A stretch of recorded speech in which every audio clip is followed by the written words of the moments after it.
Dear Antifa, somebody wants to get you hurt, or worse.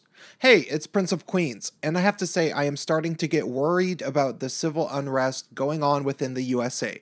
It does not seem to be ending, and much of the media seems to be aiding and abetting the tensions, deliberately misrepresenting the nature of the pro-Trump, pro-freedom of speech type rallies and claiming they are white supremacist gatherings, despite massive evidence to the contrary that is ignored.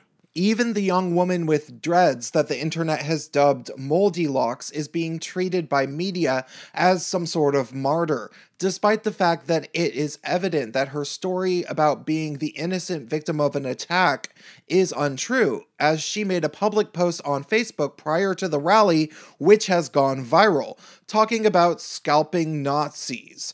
She was also shown on camera interviewed by Tim Pool saying, "The revolution is not fucking easy," when he asked her if she supported throwing M80 firecrackers into the crowd. Sorry, small explosives, that's what they really are. This misinformation floating around is not the type of action that would come from a media and from leaders within the Antifa movement who want anything less than for things to escalate. The leaders within your movement want to radicalize as many people as possible, and the media has shown that it will dishonestly paint your side as innocent victims to push their narrative that you are under attack by Trump supporters. When really, if you just left Trump supporters alone, they'd leave you alone.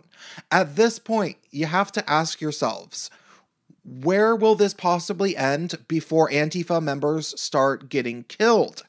And what lengths will the media and Antifa leaders go to radicalize more and more members of the left so that we get in some sort of civil war? The media is twisting reality to be the complete opposite of what is going on, in terms of claiming in The Guardian that the man was shot at the Milo protests in Seattle, not because the shooter was scared after people were being attacked by a mob for simply wanting to attend a speaking engagement, but because, in the guy who was shot's words, "Me getting shot is the manifestation of Trump's and Milo's violent ideology." Moldy Locks even raised something like $45,000, which will likely be used to help arm Antifa members. And just today we learned that there's this handy new concealable folding knife with the Antifa logo on it that people can buy off of the internet and apparently will be carrying to the events and rallies that they show up at to disrupt. Now, Antifa. I know some of you are unaware, but you should be under zero delusions about this. You cannot square off against the combined masses of Trump supporters and free speech rally attendees in a fight and ever expect to win. They'll beat the shit out of you. They beat you on your own home turf in Berkeley this weekend, and if it comes to knives and guns, they will fucking kill you with ease. And truthfully, everybody seems to know this besides, of course, the troops of Antifa.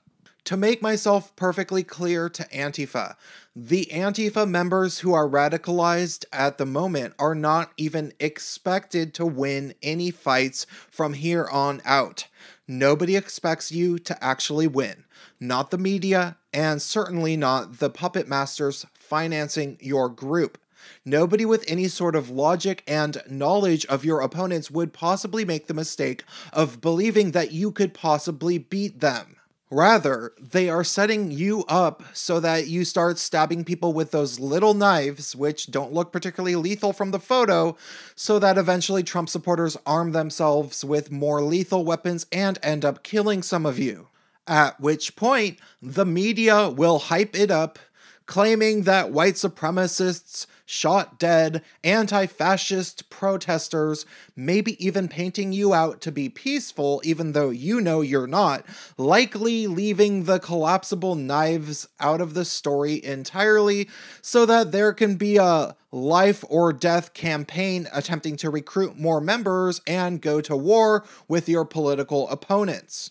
And then you will be faced with a few outcomes. First would be that you would have a few more numbers to fight against Trump supporters, and you will go to battle with Trump supporters where your members would be outmatched in terms of training and weaponry, and at which point you will die.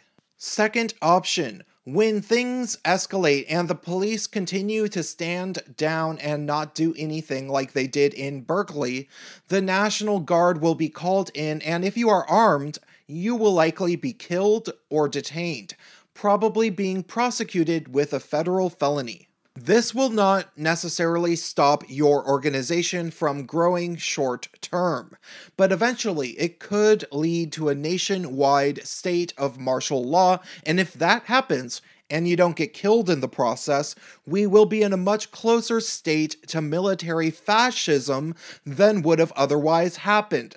And it would have all been your fault because you couldn't leave peaceful speaking engagements and rally attendees alone. Basically, if there is fascism creeping up, it will be as a result of the civil unrest that you are creating by basically operating as a domestic terrorist group.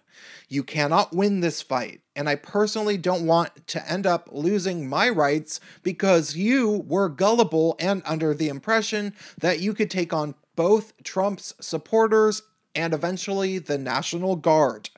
That's all I have to say for today. Drop me a comment, help me out on Patreon if you think I seem cool, and stay tuned.